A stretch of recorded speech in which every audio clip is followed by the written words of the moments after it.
Hegel's Phenomenology of Spirit, Freedom of Self-Consciousness, Stoicism. For independent self-consciousness, it is only the pure abstraction of the I that is its essential nature, and when it does develop its own differences, this differentiation does not become a nature that is objective and intrinsic to it. Thus, this self-consciousness does not become an I that in its simplicity is generally self-differentiating, or that in this absolute differentiation remains identical with itself. On the other hand, the consciousness that is forced back into itself becomes, in its formative activity, its own object in the form of the thing it has fashioned, and at the same time sees in the Lord a consciousness that exists as a being for self, but for the subservient consciousness as such, these two moments, itself as an independent object, and this object as a mode of consciousness, and hence its own essential nature, fall apart. Since, however, the form and the being for self are for us, or in themselves, the same, and since the notion of independent consciousness, the intrinsic being is consciousness, the moment of intrinsic being, or thinghood, which received its form in being fashioned in no other substance than consciousness. We are in the presence of self-consciousness in a new shape, a consciousness which, as the infinitude of consciousness, or as its own pure movement, is aware of itself as essential being, a being which thinks, or is a free self-consciousness, for to think does not mean to be an abstract I, but an I which has at the same time the significance of intrinsic being, of having itself for object, or of relating itself to objective being in such a way that its significance is the being for self of the consciousness for which it is an object. For in thinking, the object does not present itself in picture thoughts, but in notions, that is, in a distinct being in itself or intrinsic being.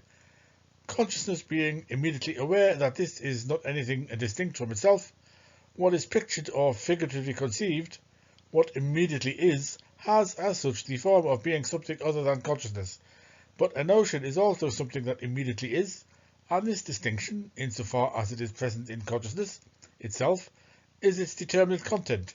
But since this content is at the same time a content grasped in thought, consciousness remains immediately aware of its unity with this determinate and distinct being, not as in the case of a picture thought, where consciousness still has specially to bear in mind that this is its picture thought. On the contrary, the notion is for me straightway my notion. In thinking, I am free because I am not an other in another. I am not in another, but remain simply and solely in communion with myself, and the object, which is for me the essential being, is in undivided unity my being for myself, and my activity is in conceptual thinking, is a movement within myself. It is essential, however, in thus characterizing this shape of self-consciousness, to bear firmly in mind that it is thinking consciousness in general, that its object is an immediate unity of being in itself and being for itself. The self-same consciousness that repels itself from itself becomes aware of itself as the element of being in itself, but at first it knows itself to be this element only as a universal mode of being in general, not as it exists objectively in the development and process of its manifold being. This freedom of self-consciousness, when it appeared as a conscious manifestation in the history of spirit, has, as we know, been called Stoicism. Its principle is that consciousness is a being that thinks, and that consciousness holds something to be essentially important, or true and good, only insofar as it thinks it to be such. The manifold, self-differentiating expanse of life, with all its detail and complexity, is the object on which desire and work operate. This manifold activity has now contracted into the simple positing of differences in the pure movement of thinking.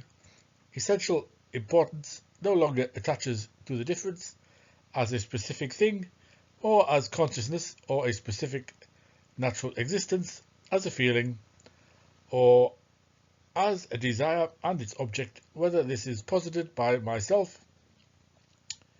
or by an alien consciousness.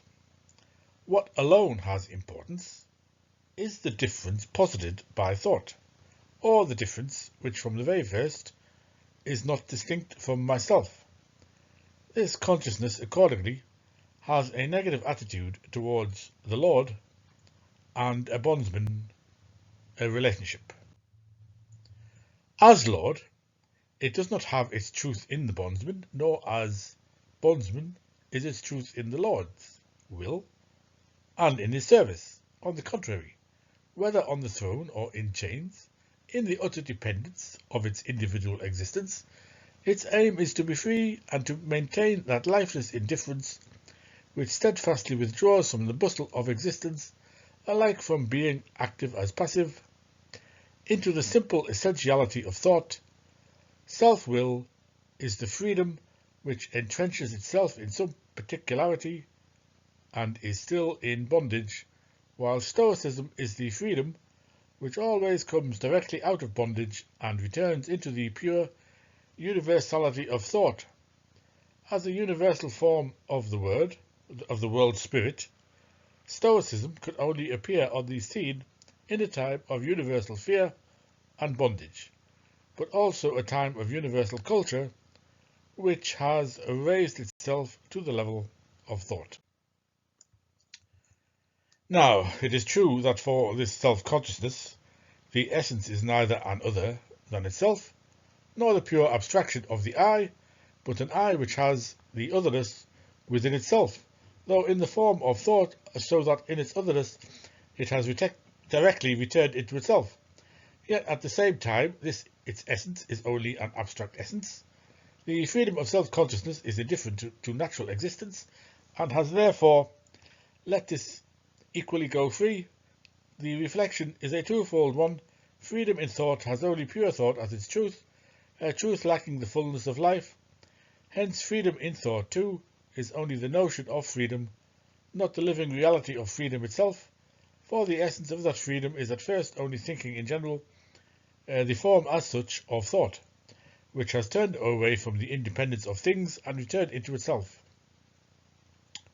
But, since individuality in its activity should show itself to be alive, or in its thinking should grasp the living world as a system of thought, there would have to be present in thought itself a content for that individuality, in the one case a content of what is good, and in the other of what is true, in order that what is an object for consciousness should contain no other ingredient whatever except the notion, which is the essence.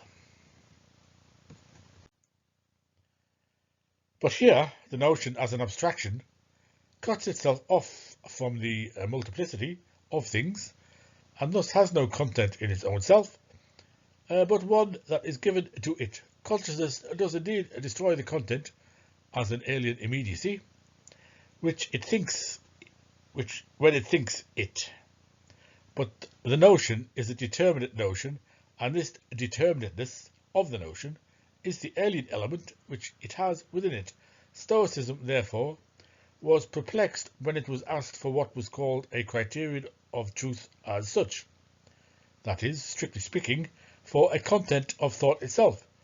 To the question what is good and true, it again gave the answer: the contentless thought, the true and the good shall consist in a reasonableness. But this self-identity of thought is again only the pure form, in which nothing is determined. The true and the good, wisdom and virtue, the general terms beyond which Stoicism cannot get, are therefore in a general way no doubt uplifting, but since they cannot in fact produce any expansion of the content, they soon become tedious. This thinking consciousness, as determined in the form of abstract freedom, is thus only the incomplete negation of otherness. Withdrawn from existence only into itself, it has not there achieved its consummation as absolute negation of that existence. The content, it is true, only counts as thought, but also as thought that is determinate and at the same time determinateness as such.